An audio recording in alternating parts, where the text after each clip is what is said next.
Hey guys, welcome back to episode 4 of Triple Threat. I'm your host, Abby Harvey, with my co host, Isaac Wolf. We had another full weekend of games, and we're almost to the point where teams are going to start playing each other again. So that'll be exciting. But for now, we're going to get right into it because we had a lot of fun things to talk about today.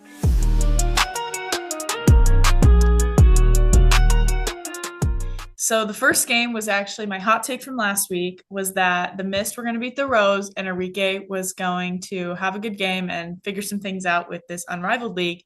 And that happened. So 1-for-1 on the hot takes. Mist ended up winning 89 to 71.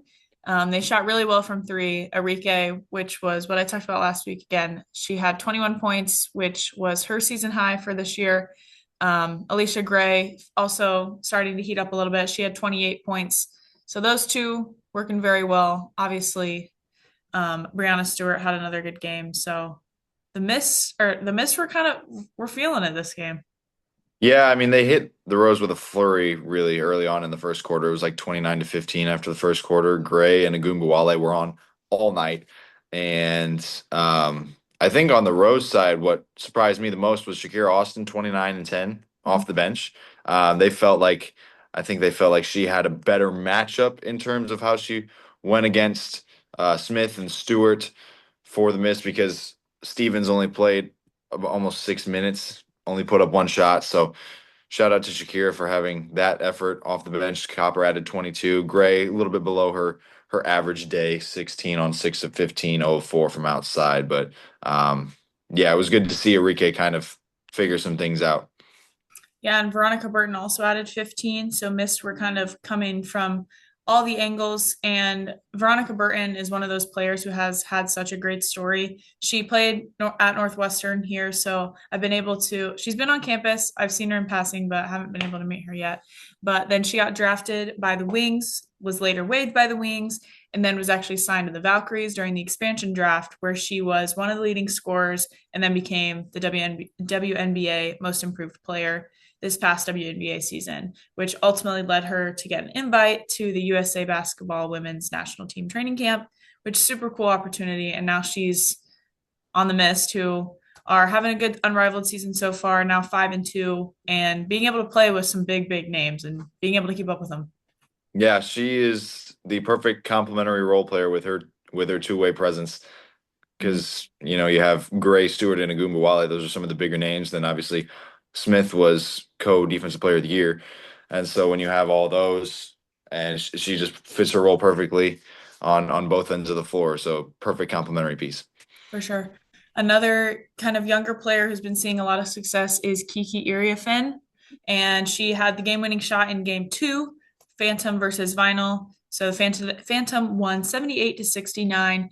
I'm really impressed with the way Kiki's been playing, especially in this game. She had to step up pretty big because AB got in foul trouble pretty early. So Kiki kind of had to dominate the fourth quarter, and she did that. And then her team got her the ball at the end, getting the game winner. The Phantom kind of like to spread out the game winners, and Kiki was able to get that one. So obviously she stepped up pretty good. And the Phantom, we talked about it earlier in our episodes that they were going to go as far as AB and Kelsey Plum were going to take them. But Hmm. now, if you look at this game, all of the players who came in the game had double figures in scoring, and now they're all averaging double figures. Yeah, So that's what stood out to me too. And I didn't even know that they were all averaging double figures. That shocked me when you just said that. But that was going to be my main point too. Is we thought it was going to be the Plum and Boston show, but mhm, it's kind of been scoring by committee. So that's really impressive. I mean, they have a talented group. Hayes, Cloud, and Iriafen are very good players. mhm, Mind you, this is all without Satu Sapali. exactly. Dana Evans didn't play either, so they're not even at full strength, and they're looking really strong.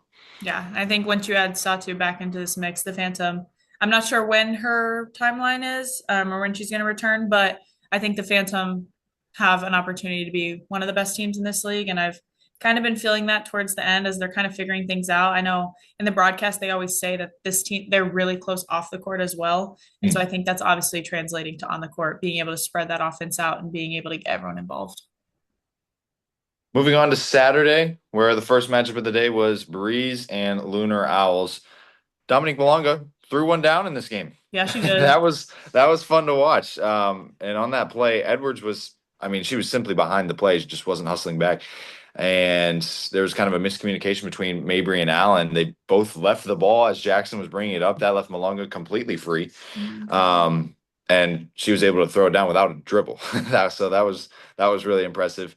But the Breeze, I mean, they controlled the majority of the first half, but the Lunar Owls showed some fight and almost took the lead. Well, they did take the lead right before halftime, but the Breeze ended the first half on an 8-0 burst in the last minute 35. So Owls hung around, but the Breeze made a string of big plays to end the game. Malonga hit a three, showing her full repertoire offensively. Then Becker's got a layup, and then a steal, and then that game-winning push shot at the end. But Malonga and Brink are just continuing to develop. They get better and better. They look more comfortable every single game, and I that's what I love to see. Is Brink? We talked about her coming back from the ACL, and Malonga wasn't in the rotation early on in Seattle, and now you can see her full offensive repertoire being shown. She's got the post turnaround, mid range jumper. She's expanding it out to the 3-point line as well. 21 points in this one on 9 of 16, 1 of 2 from 3, 8 rebounds, and then Brink 12 points, 2 of 4 from the field, 4 of 4 from the free throw line, and obviously in this scenario that's basically 8 for 8 because it's 1 for 2. Yeah. So 6 rebounds as well for Brink. I love to see those two continue to develop. Yeah, I think that the way that they're able to play with Paige Beckers, obviously you're going to elevate your game to match the way she's playing. And there was some possessions where it was Dominique Malonga would get the rebound and she would just get it to Paige and take off and sprint because Mm-hmm. Paige is about to throw it down there and you got to get it there. You got to get there. So I think the way she's running the court obviously has been improved. Just the way Paige is going to find you, so you just got to get to your spot. And so I think that Cameron Brink and Malonga are both kind of elevating their game to play with Paige. But I think what was funny about this game is the reaction of Rickea Jackson when she threw it in to Malonga for the dunk because before the W season, she tweeted about not wanting to be the first W player to get dunked on. And then she tossed it in for the dunk. And then she was just like this, like, what is happening? So Yeah. I thought that was funny. Yeah, and also going back to what you mentioned about Paige, she's just the perfect playmaker for those two. Yeah, Whenever she has a big that she can work in the pick and roll with, it's her best way to get others involved. for sure. Second game of Saturday was the Hive and the Laces. Mhm. I loved the depth of the Laces in this one. Nas Hillman and Maddie Segrest each had 16 off the bench. And Hillman added 13 rebounds. Thomas, again, kind of took a backseat in this one for the Laces, just 6 points in 8 minutes, 7 rebounds, no assists. But this is a game they could have won without her. They didn't Yeah. necessarily need her to be super productive. The Hive are still figuring things out. Even Kelsey Mitchell is not as effective as I thought she would be so far. I think she's been relatively efficient. She's averaging basically 16 a game on 51% from the floor. But it's just not as high of a volume, I think, as what I would have predicted coming in for her in this situation where she is, I would say, pretty far and about the best player on the roster. I think what stood out to me in this game was the rebounds. Laces out rebounded the Hive 43-19. That's absurd. And Nas Hillman had 13. And Yep. it just seemed like the Hive had a bit more size to them at points, but the Laces were just more aggressive and obviously a lot more aggressive. But I loved, yeah, like you mentioned, I love the way the bench was able to add to this game with Nas Hillman and Maddie Segrist both having 16. The Laces bench had 38 points and the Laces starters had 32. So, Mhm. like you mentioned, like you don't need Alyssa Thomas to be on if your bench is going to supply more than your starters. The way that give it to the hot hand and just let them keep doing what they're doing. Mhm. Next game, we had Vinyl Mist. The Mist won 76-71. This game was a little bit closer than I thought it was going to be.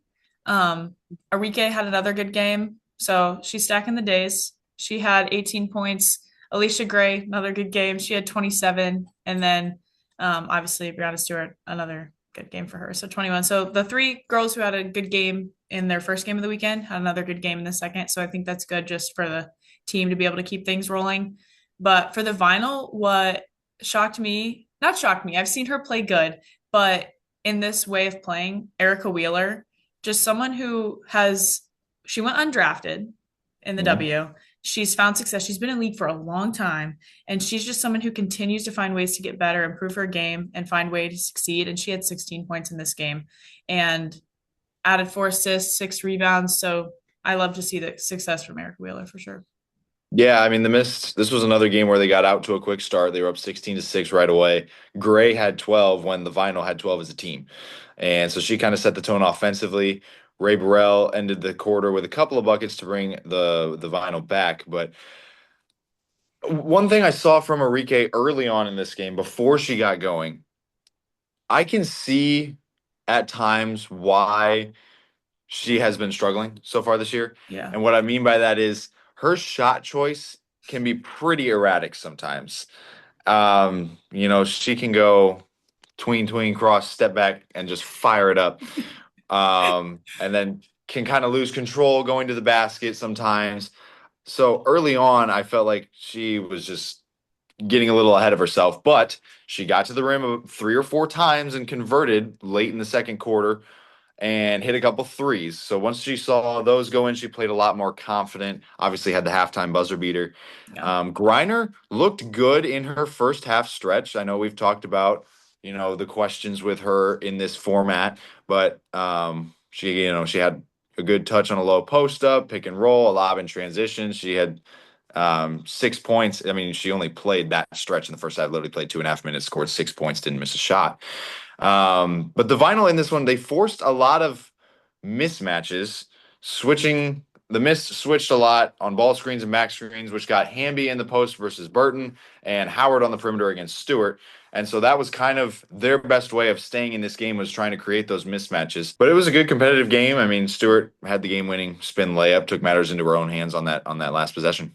Yeah, I think that she is one of the toughest players. I think this game proved she's one of the toughest players to guard.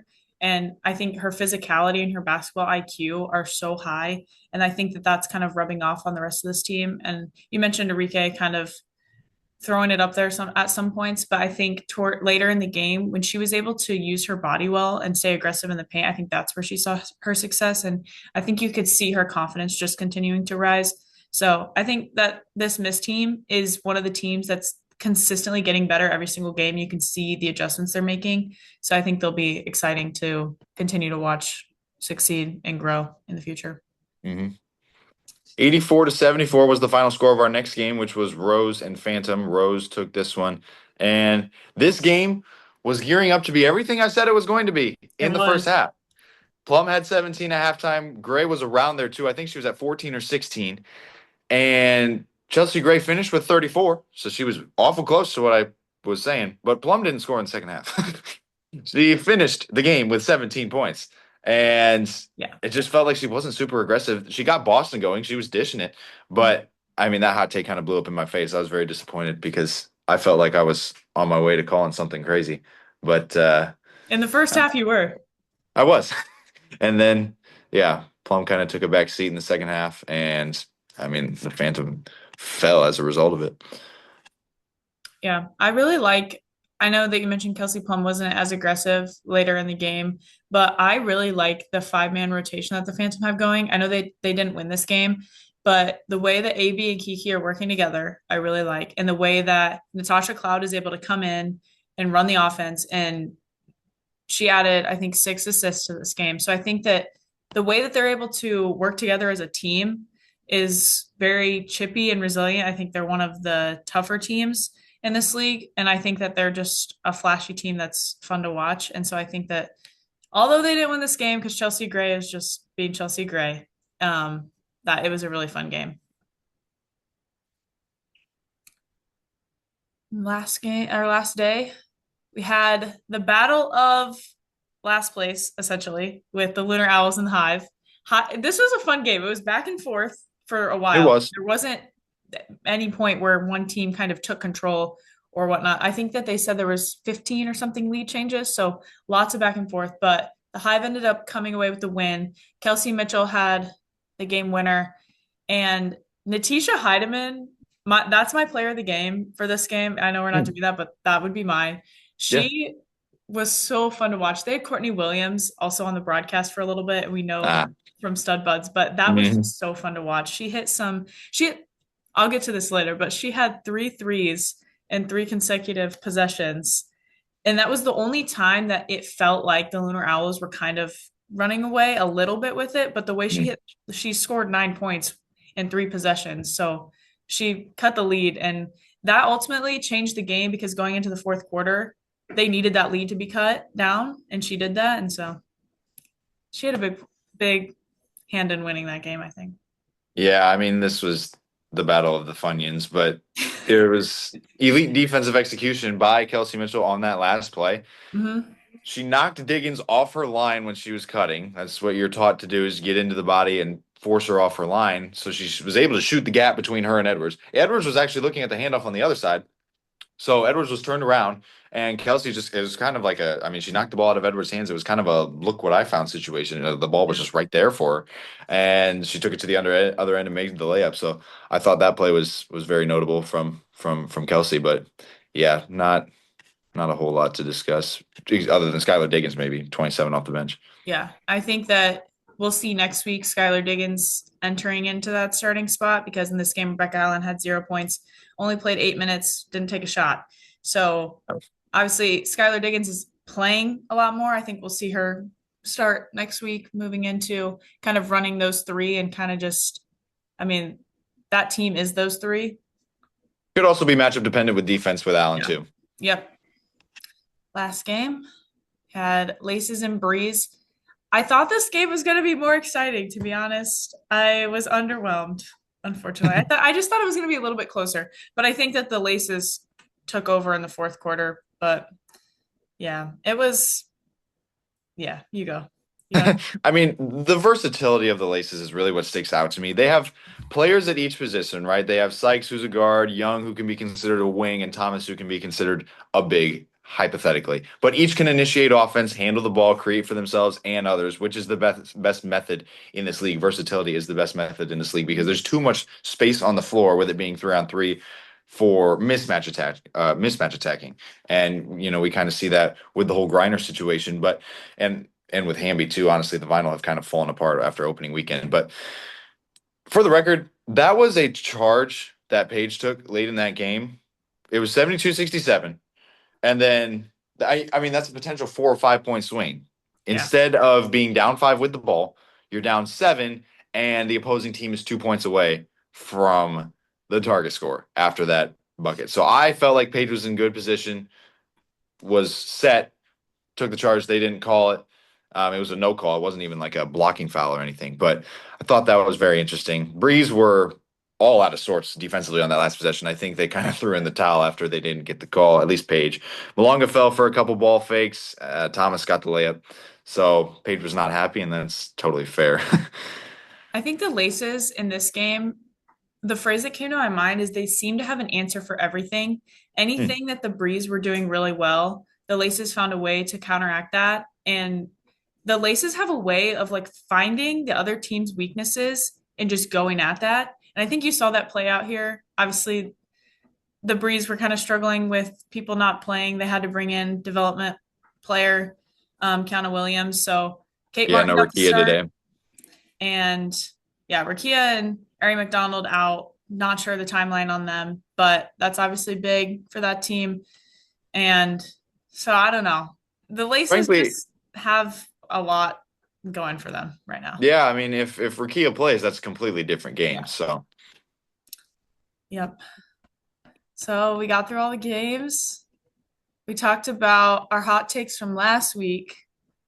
Honestly, if we look at statistically wise, we're pretty good at hot takes, I our would say little so. predictions. So, all right, what do you got for this week for your hot take? Yeah, it's not as much of a hot take as it is something I want to see. Um, Let me look at the matchups real quick because there's one game that I was going to have circled. Oh, yes, Missed Laces. That's going to be a showdown of two of the top teams Yep. on Monday. And I want to see Stewie have at least a 30-point game, like a 30 ball. I want to see her kind of really step back into that lead role offensively, get back to who she is on a nightly basis in the W when she's fully healthy. Obviously, she's been coming back and is getting back into shape and all that sort of stuff. But um, I want to see a big game from Stewart against the Laces, knock the Laces down to 2 losses instead of just one. Um, so if you want to call it a hot take, the Laces fall. That's not a hot take in my opinion because the Mist are very good too. Yeah, So I'll say Laces lose and Stewie has 30. I like that. And it's the last game of the weekend. So I think A that it'll be a fun way to end. Either lot way, of no matter who anticipation wins, I building think, for it. yeah. My hot take. So if you didn't know, the first set of games on Friday are in Philly. We Yes. traveled out there. The other 3 games will be, or other 3 days will be in Miami, I think. So only one day's in Yep. Philly. But if you know anything about Kalia Copper, she's from Philly. She talks a lot about it, loves her city, loves to do everything for it. She's playing in there in Philly. She is in the first, I think, wait, second game? Yeah, Rose Lunar Hours. So they're the second game. So my hot take is Kalia Copper is going to go into her city. She loves playing in Philly. Doesn't Mm. get to do it often. So she's going to go and she's going to have the second 40-point game in Unrivaled Mm. because I think Chelsea Gray is going to find a way to get the ball to Kalia Copper. She's obviously returning back from her being out, and she's been Yep. able to have good games stacked on top of each other. Yes. And I think that the speed of Chelsea Gray and Kalia Copper is going to be way too much for the Owls to handle at this point. And so my hot take is obviously I think that the Rose are going to hand it to the Owls, but I think that Kalia Copper is going to have the second 40-point game and unrivaled. The only issue with that is if it's a blowout, Copper might sit. I thought about that, but you get to like she just is someone who talks so much about this city. And in my mind, she gets to play there what, like one time? It Like is when does different she get because to it's play not there? like, You know? yeah, there's not a Philadelphia, there will be a Philadelphia team in a couple years, but um it is different from the W in the fact that there's not like load management per se. You're only playing 2 games a weekend, so you can probably afford to give her some extra time against or in those garbage minutes. But that Yeah. would be my only point to that. But I Hopefully think she gets to I see it like it. because I think she's really excited for it. So I Yeah. think everyone's really excited. Just to see Unrivaled in another city is good for the growth. So yeah. All Who's right. your We got standout player of the weekend? so my standout player is Naz Hillman. She Mm, helped the Laces go 2-0 this weekend and had 2 double doubles. I And like we it. talked about the Laces, how they have a lot of these big names. And they have the trio of AT, Jackie Young, and Brittany Sykes. And I think Nas was one of the key differences in allowing the Laces a 2-0 weekend. Obviously, they're playing really good. But she added the three to her game. And I think they said something about in the W, she made like 1 3 in her first 3 years. And then this weekend, she made 1 3 on her in the first game and then 3 3s in the second game. And she had 16 and 13 in the first game and 15 and 11 in the second game. And she's just the way she's able to work with those three, but also add a lot, add 2 double doubles. I think that was really good because she's not one of those players who's going to be a big name week to week. But I think the way she was able to add this week was really exciting. Mine Was is Alicia Gray. The mm, Mist got back into it with 2 big wins this weekend. They're 5-2 now.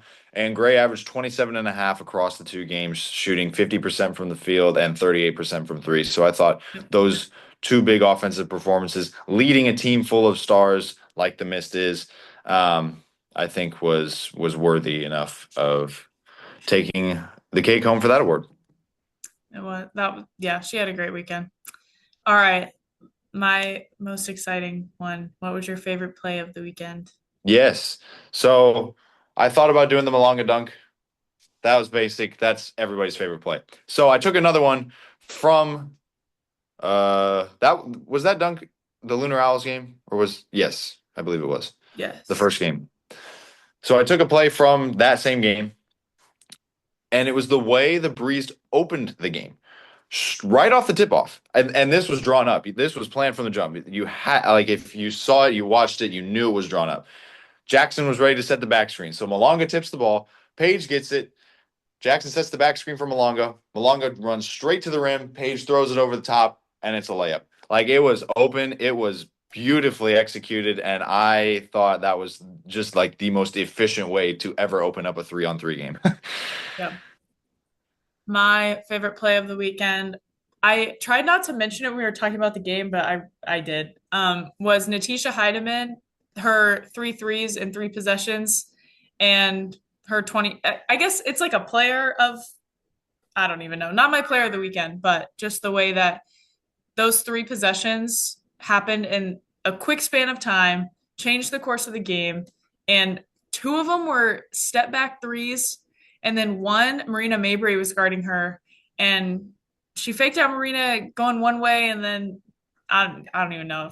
Obviously, Natisha Heidemann is a little bit crazy with the ball sometimes, so you Yeah. can imagine. But she was fun. She's a player who's just always exciting to watch and flashy. And when she gets going, she got going this game. So, but then her fourth three later was in the fourth quarter. It was as the time was going out in the corner, like fadeaway three into the crowd. So that was also really good. Just all of her threes were good that game. Yeah. I like that. I like that. So we mentioned records a little bit, but updated. Lace is still in the front, 6-1. We only have one team at 5-2, which is the Mist. So obviously that game we talked about is going to be fun to watch. We have three teams at 4-3: Rose, Breeze, and Phantom. We now have two teams at 2-5 because the Hive got their second win, the Hmm. Vinyl and the Hive, and then Lunar Owls holding up the bottom at 1-6. Yeah, I don't expect the bottom to really shift a ton. Yeah.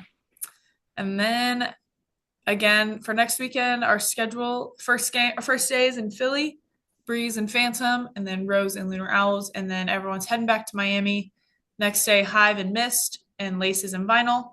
Sunday, Phantom and Lunar Owls, and then Breeze and Rose. I'm excited for the Breeze and Rose game. I think that'll Hmm. be a good one. And then Monday, Vinyl and Hive, and then I think the game that everyone's looking forward to this weekend, the last game, Mist and Laces. Yep. Yeah. I think this weekend will be fun, and if ever this should be the last weekend before we start seeing teams play again, so we'll be able to see improvement and things like that.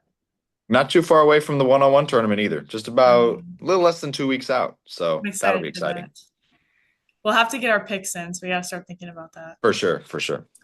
All right. Well, that's all we have for episode 4 of Triple Threat. I'm your host, Abby Harvey, with my co host, Isaac Wolf, and we'll see you next time.